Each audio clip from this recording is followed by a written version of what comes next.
Okay तो चलिए आज हम स्टार्ट करते हैं मल्टीप्लिकेशन थ्योरम ऑन प्रोबेबिलिटी। अगर आपने ग्रेड 11 में परम्यूटेशंस एंड कॉम्बिनेशंस किए होंगे तो वहां पे हमने मल्टीप्लिकेशन थ्योरम का यूज किया हुआ है, राइट। जिसमें हम आपको समझाते हैं कि अगर एक बेसिकली इवेंट है जो m वेज में हो पा रहे हैं और एक आपके पास अरेंजमेंट बोल लीजिए n वेज में हो पा रहे हैं, तो जो टोटल नंबर ऑफ अरेंजमेंट होते थे उनके जो वेज थे वो m इंटू n होते थे, तो मल्टीप्लाई कर देते थे। कुछ केसेस में प्लस करते थे डिपेंडिंग अपॉन की कौन सी कंडीशन आ रही है, एंड वाली आ रही है या फिर और वाली आ रही है, राइट। उसी तरीके से यहां पे भी आपके पास जो है वो देखने को मिलता है। देखिए ये चीज आज यहाँ पे जो मैं आप लोगों को समझाऊंगा वो तभी समझ में आएगा जब इससे पहले के जो मैंने आप लोगों को 2 वीडियोस दिए हैं, शायद 2 दिए या 3 दिए, मुझे अच्छे से याद नहीं, बट हाँ 3 दिए, 3 कंडीशनल प्रोबेबिलिटी पे 2 वीडियोस दिए हैं, तो उसको तो एक मान लीजिए, कोई प्रॉब्लम नहीं है, दोनों के एक साथ। तो वो तो पीछे जो एक सिंपल कंसेप्ट समझाया और एक कंडीशनल प्रोबेबिलिटी, इन दोनों को प्लीज करके आइएगा, तभी ये वीडियो जो है आपको समझ में आएंगे, अदरवाइज नहीं आएंगे, ठीक है। आइए स्टार्ट कर देते हैं हम। तो सबसे पहली चीज हम समझेंगे यहाँ पे कि क्या होता है आपके पास मल्टीप्लिकेशन थ्योरम ऑन प्रोबेबिलिटी, ठीक है, समझते हैं। उससे पहले आपको कंडीशनल प्रोबेबिलिटी आपको मैंने बता दिया कि मल्टीप्लिकेशन थ्योरम तभी आपको समझ में आएगा जब आपको कंडीशनल प्रोबेबिलिटी आती हो, राइट, ऑन प्रोबेबिलिटी, क्योंकि यहां पे हम उन चीजों का प्रॉपर्ली जो है वो यूज करने वाले हैं। आपको मैं कमाल वाली बात बताता हूं, जब मैं जो थ्योरम बता रहा हूं उस थ्योरम में भी उसका यूज है आपके पास, है ना। और थ्योरम में कुछ और नहीं, आपको बताऊं मल्टीप्लिकेशन थ्योरम और कुछ नहीं है, 2 इवेंट को एक साथ करवाने की है, 3 इवेंट को एक साथ करवाने की इवेंट है, और कुछ नहीं, ऐसा कुछ है आपके पास, ठीक है। जैसे कि अगर मैं बात करता हूं कि भाई probability of A when B has already occurred, इसका क्या आंसर आता था, याद आया, ए इंटरसेक्शन बी आता था, डिवाइडेड बाय प्रोबेबिलिटी जो अकर हो चुका है बी, एंड कंडीशन होती थी कि प्रोबेबिलिटी जो बी है वो 0 के इक्वल नहीं हो सकती, ऐसा ही कुछ होता था। अगली चीज, अगर मैं probability of B when A has already occurred, तो इसको हम probability A intersection B divided by probability of A बोलते थे, जिसमें कंडीशन होती थी कि प्रोबेबिलिटी A है जो वो इम्पॉसिबल इवेंट नहीं हो सकता, मतलब उसकी प्रोबेबिलिटी 0 नहीं हो सकती।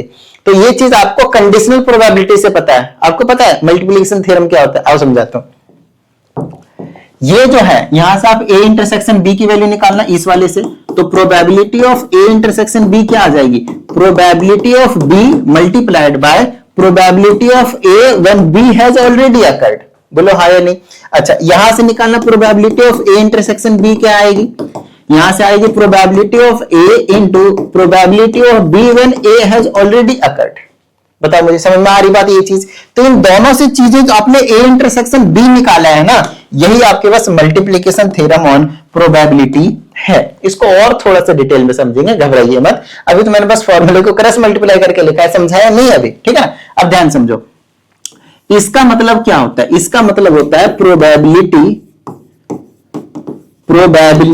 ऑफ ए एंड बी, मतलब हम चाहते हैं हमारे पास 2 इवेंट होंगे और हम दोनों इवेंट की प्रोबेबिलिटी निकालना चाहते हैं।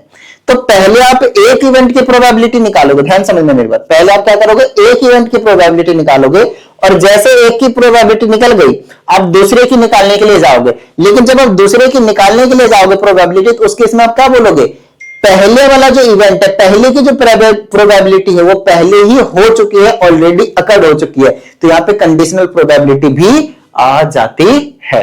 आओ समझते हैं इसको थोड़ा सा एक एग्जांपल से आप लोगों को ये वाली जो चीज है, ये फॉर्मूला बस लिखना होता है, समझना तो एग्जांपल से होता है। एग्जांपल के लिए हम ले लेते हैं, एक हमारे पास एक बैग है जिसमें आपके पास 5 रेड बॉल ले लेते हैं और आपके पास 7 ब्लैक बॉल ले लेते हैं, 7 ब्लैक बॉल ले लेते हैं।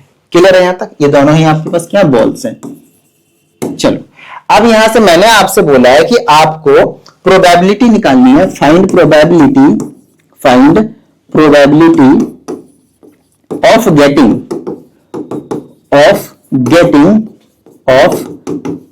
गेटिंग एक नंबर में, ऑफ गेटिंग ऐसा बोल देते हैं 2 रेड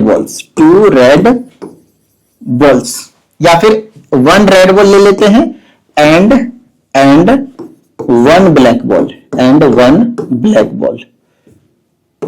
अलग अलग तरीके का भी क्वेश्चन लेंगे और आपको मैं समझाने की कोशिश करूंगा, टेंशन ना ले। तो अभी मैं एक रेड एंड एक ब्लैक निकाल रहा हूं, कंडीशन 2 दिए होंगे। पहली चीज विदाउट रिप्लेसमेंट या फिर चलो विथ रिप्लेसमेंट कर लेते हैं पहले। तो कंडीशन गिवन होगी with replacement and second condition दी होगी आपके पास विदाउट रिप्लेसमेंट, विदाउट रिप्लेसमेंट। ठीक है इतनी बात। तो या तो विथ रिप्लेसमेंट पूछेंगे आपसे या तो विदाउट रिप्लेसमेंट पूछेंगे, यही दो क्वेश्चन आपके पास बनता है। ठीक है, और कुछ ना पूछे तो उसकी भी कंडीशन बताऊंगा, कुछ ना बताए विथ और विदाउट तो भी बताऊंगा। ठीक है, आओ।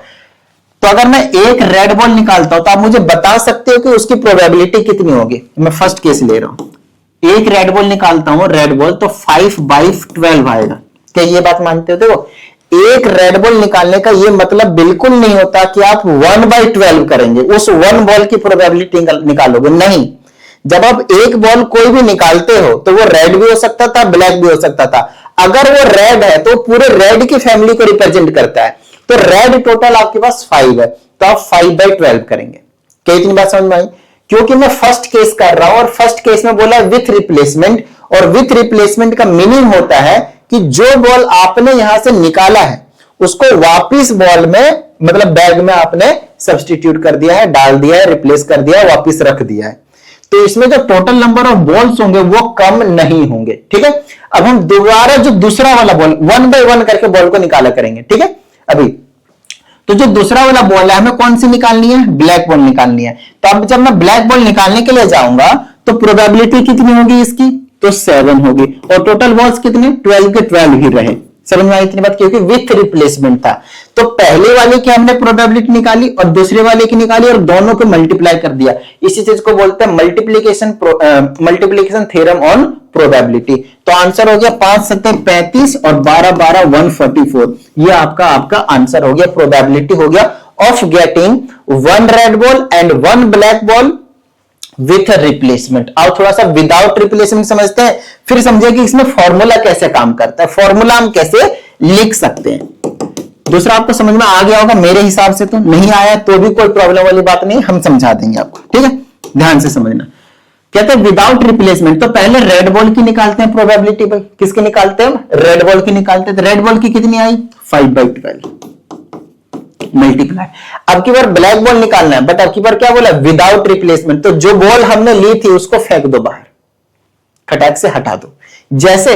जैसे हमने उस रेड बॉल को बाहर फेंका, अब जो टोटल नंबर ऑफ बॉल्स है वो 11 बचे, 12 नहीं हो गए, 11 बचे। समझ रहे हो मेरे बात को? 11 बचे। ओके, अब ब्लैक बॉल्स की प्रोबेबिलिटी निकालूंगा तो कितनी आएगी? ब्लैक तो थोड़ी कम हुआ, ब्लैक तो 7 का 7 है, और क्योंकि दूसरे केस में हमें क्या निकालना है? ब्लैक निकालना है, तो 7/11 आएगा आपकी बार। क्या आएगा आपकी बार? 7/11। तो आपकी बार 35 डिवाइडेड बाय 12, 11, 132, 132। ये आपके पास सेकंड केस का आंसर जो वो निकल कर आया है। अब आपको समझाता हूं कि इसमें एक्चुअल में आपने क्या किया, आपने कौन सा फॉर्मूला लगाया। आओ समझाते हैं। अगर मैं इसको 2 इवेंट मानूं, जो कि आपको साफ साफ दिख रहा है कि ये 2 इवेंट के कंडीशंस को सेटिस्फाई कर रहा है, कि जो ए इवेंट है वो आपके पास रेड बॉल निकालने की है और बी वाला जो इवेंट है आपके पास ब्लैक बॉल निकालने की है। बोलो हाँ या नहीं? ये बात समझ में आ गई? ठीक है, अब देखना मेरी बात। ये वाली जो चीज आपने निकाला है वो क्या किया पता है आपने? 5/12 प्रोबेबिलिटी ऑफ रेड बॉल है या नहीं, मतलब प्रोबेबिलिटी ऑफ ए है या नहीं, बताओ मुझे हाँ या नहीं। ठीक है, नेक्स्ट इनटू में ये जो 7/12 है वो आपने प्रोबेबिलिटी ऑफ ब्लैक बॉल निकाला है या नहीं। लेकिन पता है आपको ये जो प्रोबेबिलिटी आपने निकाला वो कब निकाला है? जब रेड बॉल निकल चुका था, मतलब एक इवेंट हो चुका था। तो एक्चुअल में ये प्रोबेबिलिटी ऑफ ब्लैक बॉल तो है, लेकिन जब इवेंट ए हो चुका था, और ये अभी किसके इक्वल था? Probability of A intersection B. और अभी हमने आपको पीछे क्या समझाया? यही तो फॉर्मूला समझाया। तो probability of A into B, probability of A into B by A, या फिर प्रोबेबिलिटी ऑफ बी तो प्रोबेबिलिटी ए बाई बी, एक ही बात है। समझ रहे मेरी बात को? तो ये चीज निकल कर आ गई भाई। और थोड़ा सा इसको भी समझते हैं, इस वाले को भी समझते हैं। ये क्या निकाला आपने? प्रोबेबिलिटी ऑफ ए निकाला है। ठीक है, इनटू में ये क्या निकाला आपने? प्रोबेबिलिटी ऑफ बी है, ब्लैक बॉल की प्रोबेबिलिटी है, बट व्हेन, जब प्रोबेबिलिटी ए हो चुका, मतलब ए इवेंट ऑलरेडी अकर हो चुका था, कंडीशनल प्रोबेबिलिटी है भाई। तो 7/12, तो ये प्रोबेबिलिटी किसकी? ब्लैक बॉल की, जब ए की हो चुकी थी, रेड वाली हो चुकी थी। तो ये भी क्या? Probability of A intersection B ही है। अब इसको मैं थोड़ा सा बॉल्स के टर्म में ए और बी लिया था, बॉल्स के टर्म में लिखने की कोशिश करते हैं तो क्या होगा? Probability of red and black is equal to probability of red and probability of black when red has already occurred, या फिर probability of red and black, अरे भाई चल जाना, क्या दिक्कत आ रही, probability of red and black when probability of red when probability of black, मतलब प्रोबेबिलिटी ऑफ रेड व्हेन, यहाँ पे probability of black when red has already occurred. तो इस तरीके की जो चीजें आपको देखने को यहाँ पे मिलता है। आपको एक और इंपॉर्टेंट चीज बताता हूं, ध्यान समझिएगा। ये वाली जो चीज है या फिर ये वाली जो चीज है, ये वाली जो चीज है, ये वाली चीज है, इन सभी के बारे में एक ही चीज है कि इन दोनों के इंटरसेक्शन को हम यहाँ पे प्रोबेबिलिटी ए बी भी लिख सकते हैं। रेड ब्लैक था अगर ऐसे लिख सकते हो, आर भी लिख सकते हो। मतलब अगर इंटो में लिखा हुआ है, साथ में लिखा हुआ है विदाउट किसी सिंबल के, तो चौथा समझ जाना वो इंटरसेक्शन की बात कर रहा है। और यहाँ पे इंटरसेक्शन का क्या मीनिंग होता है कि दोनों की प्रोबेबिलिटी हमें निकालनी है अकॉर्डिंग टू गिवन कंडीशन, इधर विथ रिप्लेसमेंट और विदाउट रिप्लेसमेंट। क्या इतनी बात समझ में आई? तो देखो फॉर्मूला तो आप समझ लो कि बाद में लिखना, पहले आप क्वेश्चन कर डालना भाई। पहले आप क्या करना, क्वेश्चन कर डालना। अब इसी वाले में वापिस एक थोड़ा सा कंडीशन को चेंज करते हैं। 5 रेड बॉल है और 7 ब्लैक बॉल है और 7 ब्लैक बॉल है, ठीक है। चलो, तो हमें किसकी प्रोबेबिलिटी निकालनी है? Probability of red and black निकालनी है। तो प्रोबेबिलिटी ऑफ रेड हो जाएगी और प्रोबेबिलिटी ऑफ क्या हो जाएगी, black when red has already occurred. ऐसा कुछ हम करेंगे। क्लियर है यहां तक? लेकिन अब की बार मैं कह रहा हूं, जो 2 बॉल निकाल रहे हैं, 2 से ज्यादा बॉल भी हो सकते हैं, कोई बड़ी चीज नहीं है। अभी मैं कराऊंगा, टेंशन ना लो, अभी मैं कराऊंगा। 2 बॉल निकाल रहा हूं और दोनों के दोनों आपके पास रेड है, उसकी प्रोबेबिलिटी आपको बतानी है। प्रोबेबिलिटी ऑफ रेड बॉल निकालनी है और दोनों के दोनों क्या है, रेड होने चाहिए। आओ निकालते हैं, देखो। तो प्रोबेबिलिटी ऑफ रेड और दूसरा भी क्या है मेरे पास, रेड है। दोनों के दोनों क्या, रेड निकालनी है। तो पहले एक बॉल निकाल लो, तो प्रोबेबिलिटी ऑफ रेड हो जाएगी, प्रोबेबिलिटी ऑफ रेड हो जाएगी।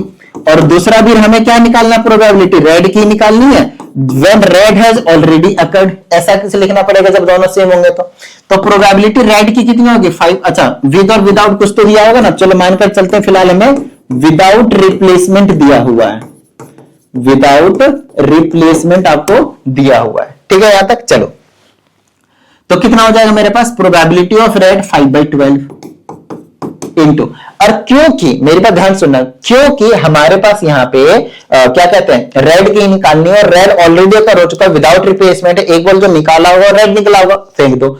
अब की बार रेड एक कम हो चुका है, रेड क्या हो चुका है, कम हो चुका है। तो कितना हो गया, रेड 4 होगा और टोटल कितना हो गया मेरे पास, टोटल कितना हो गया आपके पास, 11 ही बचा। तो ये 4 से इसको काटो 3 बार में, 5/33, 5 कितना आया आपके पास, 33। तो ये चीज समझ में आई आपको कि पहला हमने रेड निकाला, दूसरी बार भी हमने रेड ही निकाला। समझ रहे मेरी बात को? लेकिन पहले वाला हो चुका था, कंडीशनल प्रोबेबिलिटी लगाती, और इसी को बोलते हैं probability of red and red. 2 red हमने निकाल दी, 3 निकालना होता तो एक बार और करते हैं, कितना आता, 3/10 आ जाता, इंटू में और आ जाता। समझ रहे मेरी बात को?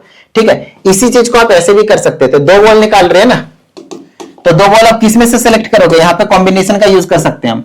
5 बॉल में से आप 2 बॉल सेलेक्ट कर लो, टोटल बॉल कितने थे, 7 5 12, 12 में से आपने 2 ही तो सेलेक्ट करे टोटल। समझ रहे मेरी बात को?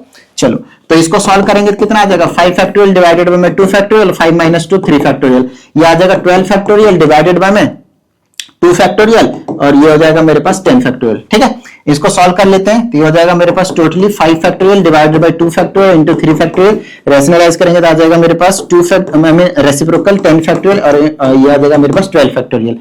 2 फैक्टोरियल से 2 फैक्टोरियल गया, और कटापीटी कर लेते हैं। चलो, तो मेरे पास आ गया यहाँ पे 5 factorial divided bye 3 factorial. 5 factorial को एक्सपेंड कर देता हूं मैं, तो ये आ जाएगा 4 फैक्टोरियल, 5 × 4 × 3 फैक्टोरियल, और नीचे में 3 फैक्टोरियल और 10 को एज इट इज रखता हूँ, 12 को एक्सपेंड कर देता हूँ, 12 × 11 और इंटू में 10 फैक्टोरियल तक ले जाता हूँ। इससे ये कैंसिल आउट हो जाएगा, इससे ये कैंसिल हो जाएगा, और इससे 5 चौके 20 हो गया। नहीं करोगे तो काट दो, 4 से 3 बार में, तो ऊपर 5 बचा, नीचे 33 बचा। मैंने क्या बोला था, आपके पास 5/33 यहां भी आया और यहां से भी आया। तो अब इस तरीके से भी कर सकते हो, तो कॉम्बिनेशन वाला मेथड भी यूज हो जाता है। ध्यान सुनिएगा, कॉम्बिनेशन वाला मेथड भी यूज हो जाता है। क्या इतनी बात समझ में आई? डन है यहां तक? तो ये जो चीज है वो आप लोगों को जरूर से जरूर समझ में आ जाना चाहिए। अभी एक और क्वेश्चन कराता हूं, टेंशन ना लो। और अब की बार वाला जो क्वेश्चन है वो थोड़ा सा अलग है। उसके बाद एक और इवेंट हमें समझना, इंडिपेंडेंट इवेंट, उसको भी हम समझाएंगे आपको। ठीक है, आओ समझने की कोशिश करते हैं। क्वेश्चन लेते हैं, हमारे पास 52 कार्ड्स है। क्या है मेरे पास? 52 कार्ड्स है। ये जो सी वाला कॉन्सेप्ट आप जब यूज करते हो ना, सी वाला, ये जो कॉम्बिनेशन वाला है, उस केस में अंडरस्टूड होता है कि आपके पास जो भी इवेंट्स है वो विदाउट रिप्लेसमेंट। अगर आप नोटिस नहीं किया होगा तो ये हमने विदाउट रिप्लेसमेंट करके 5/33 निकाला था, और इस केस में भी हमारे पास क्या है? 5/33 विदाउट रिप्लेसमेंट आया हुआ, राइट। अब 52 कार्ड्स की बात करते हैं। 52 कार्ड्स में से ऐसा मानकर चलते हैं कि हमें जो प्रोबेबिलिटी निकालनी है वो निकालनी है 3 कार्ड्स निकालते हैं, ठीक है ना। चलो 4 कार्ड्स निकालते हैं, 4 कार्ड्स निकालते हैं, और 4 कार्ड्स में से क्या क्या होना चाहिए? 1 किंग ले लेते हैं, ठीक है। उसके बाद हम 2 एस ले लेते हैं, 2 एस ले लेते हैं। उसके बाद हम एक रेड कार्ड ले लेते हैं, ऐसा कुछ निकाल देते हैं हम, ठीक है। यहां तक ऐसा नहीं करेंगे, रेड कार्ड नहीं बोलेंगे। मैं आपको समझाता हूं क्यों। क्योंकि यहां पे हो सकता है रेड और रेड निकल गया होगा ना, तो नाम ही देना पड़ेगा हमें। तो नाम दे देते हैं, एक किंग, 2 एस ले लिया, एक क्वीन ले लेते हैं, एक क्वीन निकाल देते हैं, चलो। या फिर रेड एस ऐसे करके आपको दिया जाएगा। इसको 2 कार्ड अलग अलग डिफरेंट कर लेते हैं हम। एस में हम बोल देंगे भाई 1 रेड एस, और यहां पे बोल देंगे 1 ब्लैक एस। 4 टोटल कार्ड हो गए, देख लो। 52 कार्ड्स में से हमें 4 कार्ड निकालने, 4 कार्ड्स निकालने हैं, और उसमें से 4 कार्ड्स में से एक किंग होना चाहिए, एक रेड एस होना चाहिए, एक ब्लैक एस होना चाहिए, और एक आपके पास क्वीन होनी चाहिए। रेड ब्लैक नहीं बताया, यहां पे भी रेड ब्लैक नहीं बताया, ठीक है। आओ सबसे पहले हम निकालने की कोशिश करते हैं। एक्चुअल में हमें निकालना क्या है, सबसे पहले उस पे जाते हैं। इंटरसेक्शन मतलब साथ में लिखना है। तो प्रोबेबिलिटी निकालनी, एक तो किंग निकालना है, फिर एक एस निकालना है, फिर से एक एस निकालना है, लेकिन ये रेड वाला ये ब्लैक वाला तो डैश बोल दिया, और एक क्वीन निकालना है, ये निकालना है। तो इसका फॉर्मूला क्या बनेगा? इसका फॉर्मूला क्या बनेगा वो मैं आपको समझा रहा हूं, ध्यान समझिएगा। सबसे पहले हम प्रोबेबिलिटी किसकी निकालेंगे? किंग की, इनटू में प्रोबेबिलिटी मल्टीप्लिकेशन थ्योरम की प्रोबेबिलिटी इनटू में। फिर हम एस की निकालना जाएगा, लेकिन एस की कब निकालेंगे? जब किंग की मतलब प्रोबेबिलिटी हो चुकी है ऑलरेडी। तो probability of S when king has already done, या फिर ऑलरेडी अकर्ड, किंग निकालने वाली इवेंट।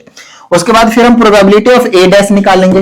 प्रोबेबिलिटी ऑफ किसकी निकालेंगे भाई? ए डैश। लेकिन वो कब निकालोगे? जब आपके पास 2 इवेंट हो चुके हैं, के एंड ए। किंग भी निकल चुका है, रेड एस भी निकल चुका है, तो यहां पे लिखोगे के ए। फिर एट द एंड प्रोबेबिलिटी आप किसकी निकालोगे? क्वीन की निकालोगे। लेकिन कब? जब के ए डैश हो चुका है आपके पास, तो के ए डैश। तो ये आपके पास फॉर्मूला है जो आपको क्वेश्चन को करते टाइम आपको लिखना है। समझ रहे मेरी बात? अगर आपको पूरे मार्क्स चाहिए तो इस तरीके से आपको मेंशन करना पड़ेगा, ठीक है। चलो अब निकालते हैं इनकी हम प्रोबेबिलिटी, बस काम बन जाएगा। कितना हो जाएगा? पी के प्रोबेबिलिटी ऑफ किंग, किंग कितनी होती है? 4/52। क्लियर यहां पे? अब यहां पे विदाउट रिप्लेसमेंट लेता हूं मैं। जनरली कुछ ना दिया हो तो विदाउट रिप्लेसमेंट लेकर चलना, विदाउट रिप्लेसमेंट लेकर चलना आप, ठीक है। यहां पे क्योंकि सी वाला जो मेथड लगता है वो विदाउट रिप्लेसमेंट में ही लगता है। 4/52 हो गया इनटू में। अब हम किसकी निकाल रहे हैं? प्रोबेबिलिटी ऑफ एस की निकाल रहे हैं, एस निकालने जा रहे हैं। एक कार्ड कम हो चुका है, इस बात का दिमाग में थोड़ा सा रखना है ध्यान, ठीक है। तो एस का कितना होगा बता रहे मेरे? एस कितने होते हैं? 4 होते हैं। लेकिन ये जो एस है वो सिंपल एस नहीं, क्या रेड है, तो रेड वाला निकालना है। समझ रहे मेरी बात को? तो टोटल कितने मेरे पास? 2 हैं, तो 2 में से एक निकालना है, 51 लिखना है, 2 आउट ऑफ 51, क्योंकि 51 ही बना है, ठीक है ना। और यहां से एक किंग कम हुआ है, समझ रहे मेरी बात को? फिर इनटू में। अब रेड वाले पे, ब्लैक वाले पे, ब्लैक वाले भी तो 2 ही होते हैं ना, रेड वाला ये कम हो गया, तो यहाँ पे 50 बचेगा। और इस केस में क्वीन तो टोटल 4 होते हैं, किंग तो अभी कम हुआ नहीं है, लेकिन ये सारे कार्ड कम हो चुके हैं, तो एक और कम करोगे तो 49 विदाउट रिप्लेसमेंट। तो ये आपके पास जो है फाइनल आंसर निकल कर आ जाएगा। क्लियर है? यहाँ पे आप इसका आंसर ऐसे भी निकाल सकते हैं विदाउट रिप्लेसमेंट के लिए। 4 कार्ड्स है ना, एक किंग चाहिए तो 4 में से एक किंग ले लिया इनटू में। 1 रेड चाहिए तो 2 में से एक ले लिया, फिर से 1 ब्लैक चाहिए 2 में से एक ले लिया, एक क्वीन चाहिए 4 में से एक ले लिया, डिवाइडेड बाय में। डिवाइडेड बाय में कितना था? 52 कार्ड्स में से टोटल आपने कितने निकाले? 4 निकाल, अरे 50 क्यों लिखा? 52 कार्ड्स में से आपने कितने निकाले? टोटल 4 निकाले। अब यहां से भी सॉल्व करोगे तो ये वाली चीज और ये वाली चीज क्या होनी चाहिए? इक्वल होनी चाहिए भाई। समझ में आई इतनी बात? ठीक है, चलो अब इसी चीज को थोड़ा सा और एक्सटेंड करते हैं और समझाने की कोशिश करते हैं। अब हम आपको इंडिपेंडेंट इवेंट देखो भाई, अगर हम प्रोबेबिलिटी ए इंटरसेक्शन बी की बात करते हैं तो probability of A and probability of B by A आ जाता है। ऐसा ही कुछ होता है भाई, पहले की प्रोबेबिलिटी फिर दूसरे की निकालने जाओगे जब पहले की हो चुकी है। ऐसा ही है अभी भी यही तो बताते हुए आ रहा हूं मैं जब से, राइट। ओके, अब इसको थोड़ा सा अगर मैं इंडिपेंडेंटली समझने की कोशिश करता हूं कि भाई मैं चाहता हूं कि मैं पहले वाले इवेंट पे डिपेंड ही ना करूं, ध्यान समझना कि मेरी आप प्रोबेबिलिटी इंडिपेंडेंटली निकाल लो और दूसरे की भी प्रोबेबिलिटी इंडिपेंडेंटली निकाल लो। ये मेरे को डिपेंड मत करवाओ कि पहले निकला उसके अकॉर्डिंग काम करेंगे ना, यहां पे विदाउट और विथ रिप्लेसमेंट वाली काम ही नहीं रहे हैं, ठीक है। तो इस केस में आपके पास ये वाली जो चीज है वो कट जाएगी, रहेगा ही नहीं भाई। तो आप लोग मुझे बताओ, अगर दो इवेंट इंडिपेंडेंटली एग्जिस्ट कर रहे हैं तो डिपेंड ही नहीं कर रहे कि पहले पे तुमने निकाला है फिर वापस रखा है या फेंक दिया है, मैं नहीं मानता ऐसा। इंडिपेंडेंटली अलग अलग, जैसे कि ये वाला इवेंट 52 कार्ड्स है आपके पास, 52 कार्ड्स है मेरे पास, ध्यान सुनेगा। मैंने प्रोबेबिलिटी ए बोला कि किंग निकालने का तो 4/52, 4/52। उसके बाद प्रोबेबिलिटी बी लिया कि भाई मेरे को हार्ट्स चाहिए तो हार्ट्स टोटल 13 होता है, 13/52। तो इस तरह के काम हो गया आपके पास 52, समझ रहे मेरे बात। तो इस तरह के जो काम होते हैं उसको हम बोलते हैं इंडिपेंडेंटली। इस पे डिपेंड ही नहीं कर रहा था ये कि भाई तो था भी, हम मानते ही नहीं। मतलब जब दूसरा इवेंट हम निकालने गए तो हमें पहले की कोई फर्क नहीं पड़ रहा था ही नहीं, तो समझ रहे मेरे बात को। तो इस केस को हम क्या कहते हैं, इंडिपेंडेंट इवेंट्स कहते हैं। तो इस केस में हम ए पे डिपेंड नहीं करेंगे और जब ए पे डिपेंड नहीं करेंगे तो सिर्फ क्या आएगा, बी आएगा। बस यही है आपके पास। आप इसे ऐसे भी लिख सकते हैं, probability A B is equal to probability of A times probability of B. समझ रहे मेरी बात को, प्रोबेबिलिटी ऑफ बी मतलब दोबारा जब दूसरे इवेंट की निकालने जाओगे तो पहले की कोई भी जो मतलब डिपेंडेंसी होगी वो नहीं देखने को मिलेगा। बताओ भाई, क्या इतनी बात समझ में आ गई आप लोगों को? डन है। अब ये ए इंटरसेक्शन बी है, पता है ना, ए इंटरसेक्शन बी को हम ऐसे लिख रहे हैं, ऐसे लिख रहे हैं, नो प्रॉब्लम। अब आपको पता है probability of A union B है, ठीक है। वो किसके इक्वल है, probability of A plus probability of B minus का probability of A intersection B. तो अगर कभी ऐसा कुछ आ जाए कि भाई इंडिपेंडेंट इवेंट्स आ जाए तो उस केस में probability of A union B की वैल्यू क्या हो जाएगी बताना जरा। उस केस में probability of A plus probability of B, और इसके जगह पे probability of A into probability of B लिख सकता हूं मैं, जरा बताना भाई। Very simple. तो ये वाली ए यूनियन बी का जो फॉर्मूला बोल लो या जो बोलना चाहो वो बोल लो, वो आपको यहाँ पे जो है देखने को मिल जाएगा, ठीक है।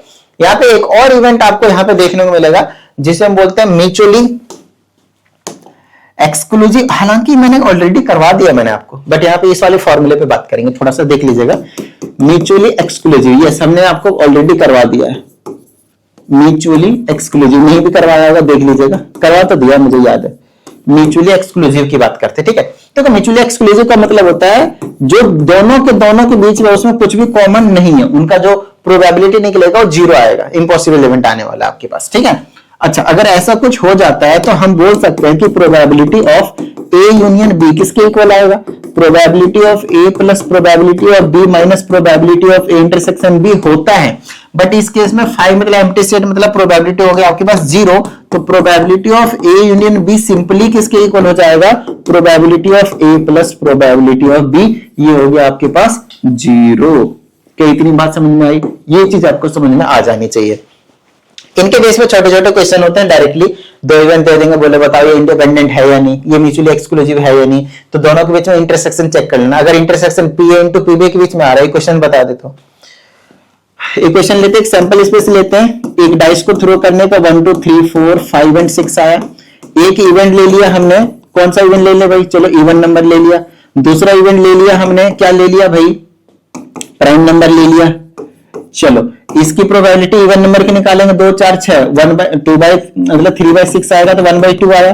और बी की 2/3, इसकी भी 3/2 आएगी भाई, 3/6, 2 3 5 होता है ना, प्राइम नंबर, तो इसकी भी आ गई 1/2 प्रोबेबिलिटी आ गई डायरेक्टली। प्रोबेबिलिटी निकाल दिया मैंने ए, प्रोबेबिलिटी निकाल दिया मैंने बी, इवन नंबर है प्राइम नंबर की। अब इन दोनों के बीच में इंटरसेक्शन निकालना कितना है, probability of A intersection B कितनी आएगी, दोनों के बीच में कॉमन सिर्फ 2 ही है, समझ रहे मेरी बात को, तो उसकी प्रोबेबिलिटी 1/6। तो बस आपको चेक करना है कि probability A intersection B probability of A into probability of B के इक्वल है या नहीं। तो मैंने यहाँ पे चेक किया, इसकी जगह क्या आएगा 1/6, यहाँ क्या है 1/2 और यहाँ क्या है 1/2, 1/4 आएगा भाई, तो 1/6 के तो इक्वल आया नहीं, क्योंकि ये इक्वल नहीं है तो आप बोलोगे here A and B events are not independent. क्या इतनी बात समझ में आई? बस इसी तरह के जो सवाल है वो आपसे यहाँ पे पूछे जाते हैं, इसमें ज्यादा आपसे कुछ जो है वो बहुत तगड़ी चीजें जो है वो नहीं पूछते, ठीक है। लेकिन हाँ इंपॉर्टेंट है भाई, बहुत ज्यादा इंपॉर्टेंट है, इनका कंसेप्ट हम आगे भी यूज करेंगे। अगली वीडियो में मैं आप लोगों को कराऊंगा टोटल प्रोबेबिलिटी, समझ रहे मेरी बात को, जो कि काफी ज्यादा इंपॉर्टेंट होगा। अगेन वो समझ में तभी आएगा जब आपको ये मल्टीप्लिकेशन थ्योरम वाली जो प्रोबेबिलिटी है वो समझ में आया होगा, राइट। मेरी बात ध्यान सुनेगा, अगर आप कुछ क्वेश्चंस की प्रैक्टिस करते, क्योंकि मैंने यहाँ पे आपको ज्यादा क्वेश्चंस की प्रैक्टिस तो करवाया ही नहीं, मैंने आपको सिर्फ कंसेप्ट समझाया, आपको उसके बेस पे कुछ मैंने एग्जांपल्स दिए और आपको मैंने करवा दिए। लेकिन सिर्फ इतना ही इनफ नहीं होगा, इस बात का प्रॉपर ध्यान रखना है भाई। तो अगर आप चाहते हैं कि आप बेहतरीन मार्क्स जो है वो बिल्कुल 80 आउट ऑफ 80 की बात कर रहा हूं, अगर आप पूरे मार्क्स लाना चाहते हो तो आप क्या कर सकते हो, क्वेश्चंस की एक्स्ट्रा प्रैक्टिस कर सकते हो। नहीं करोगे तो नहीं आएगी, सिंपल सी बात है, क्योंकि डिफरेंट टाइप्स के क्वेश्चंस आपको देखने को मिलते हैं, अलग अलग बुक में अलग अलग क्वेश्चंस देखने को मिलते हैं, खास करके प्रोबेबिलिटी की। एंड प्रोबेबिलिटी की जो वेटेज है वो सबसे ज्यादा है, हर एक चैप्टर में से सबसे ज्यादा है। अकेला ये 13 मार्क्स का वेटेज रखता है, 13 नंबर मैटर करता है। तो 13 नंबर अगर आपको चाहिए, 13 मार्क्स अगर आपको चाहिए, तो उसके लिए आपको बहुत सारे क्वेश्चनों की प्रैक्टिस करनी पड़ेगी। उसमें फिर आपको डाउट आएंगे इस पे भेज देना, प्रॉपर वीडियो सोल्यूशन देने की मैं पूरी कोशिश करूंगा टाइम पे, ठीक है। उम्मीद करते हैं आज के सेशन में सभी चीजें आप लोगों को समझ में आ गए होंगे। मिलते हैं अगले सेशन में, जय हिंद।